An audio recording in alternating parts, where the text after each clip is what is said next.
नमस्कार. Kitchen with प्रणीतामध्ये आज आपण झटपट, चटकदार आणि कुरकुरीत असा कोल्हापुरी स्टाईल भडंग बनवणार आहोत. घरातील फक्त 3 साहित्यांमध्ये आज आपण ही रेसिपी बनवतोय. अवघ्या 10 मिनिटांमध्ये हा भडंग बनवून तयार होतो. संध्याकाळच्या छोट्या भुकेसाठी किंवा मग मधल्या वेळेमध्ये खाण्यासाठी तसेच चहासोबत सुद्धा ही रेसिपी एकदम परफेक्ट आहे. रेसिपी स्किप न करता पूर्ण पहा. चला तर मग वेळ न घालवता लगेचच रेसिपीला सुरुवात करूया. सर्वात आधी भडंग बनवण्यासाठी कुरमुरे कोणते घ्यायचे ते आपण पाहतोय. तर दुकानामध्ये 2 प्रकारचे कुरमुरे मिळतात. पण आपल्याला इथे असे हे टपोरे भडंगचे जे कुरमुरे असतात ते आज आपल्याला इथे वापरायचे आहेत. हे कुरमुरे कुरकुरीत आहेत त्यामुळे मी आज इथे भाजून घेणार नाहीत. जर का कुरमुरे थोडे नरम असतील तर मग तुम्ही मंद आचेवर 2 ते 3 मिनिटं हे कुरमुरे भाजून घ्या म्हणजे छान असे कुरकुरीत होतील. तर आता आपण लगेच भडंग बनवायला घेतोय. त्याकरिता मी गॅसवर एक कढई गरम करत ठेवली आहे.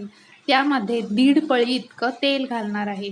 तेल छान गरम झालं की यामध्ये मी घरातील एका वाटीचा वापर करून 1 वाटी इतके शेंगदाणे घेतलेले आहेत. आता हे शेंगदाणे आपल्याला छान असे खमंग होईपर्यंत तळून घ्यायचे आहेत. आता इथे शेंगदाण्यांचा हलकासा रंग बदलला आहे. आता यामध्ये आपल्याला अर्धा वाटी इतकं लसूण घालायचं आहे. इथे मी लसणाच्या उभ्या स्लाइस करून घेतलेल्या आहेत. आता लसूण सुद्धा आपल्याला कुरकुरीत होईपर्यंत छान असं तळून घ्यायचं आहे. गॅसची आच मंद ते मध्यम ठेवून आपण हे छान असं कुरकुरीत होईपर्यंत तळून घेतलेलं आहे. आता हे एका बाजूला करून यामध्ये आपल्याला 1 चमचा इतकं काश्मीरी लाल तिखट घालायचं आहे. इथे गॅसची आच लहान ठेवायची आहे. मसाले जळणार नाही याची काळजी घ्यायची आहे. सोबतच यामध्ये आपल्याला कुरमुरे घालायचे आहेत. आता हे कुरमुरे व्यवस्थित असे मिसळून घ्यायचे आहेत.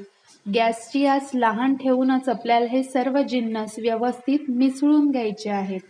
आता हे सर्व जिन्नस व्यवस्थित मिसळल्यानंतर आपल्याला लगेच गॅस बंद करायचा आहे आणि यामध्ये मी 1 चमचा इतकी पिठी साखर घालणार आहे. सोबतच चवीप्रमाणे मीठ घालायचं आहे. आता हे पुन्हा एकदा आपल्याला व्यवस्थित असं मिसळून घ्यायचं आहे. आता इथे मी सर्व जिन्नस व्यवस्थित असे मिसळून घेतलेले आहेत.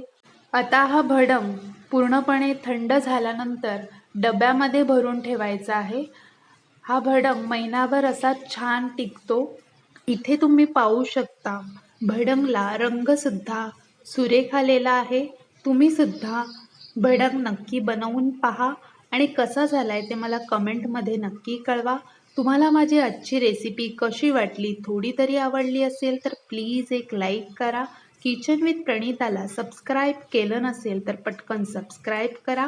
चला तर मग पुन्हा भेटूया अशाच छानशा आणि सोप्या रेसिपीमध्ये. धन्यवाद.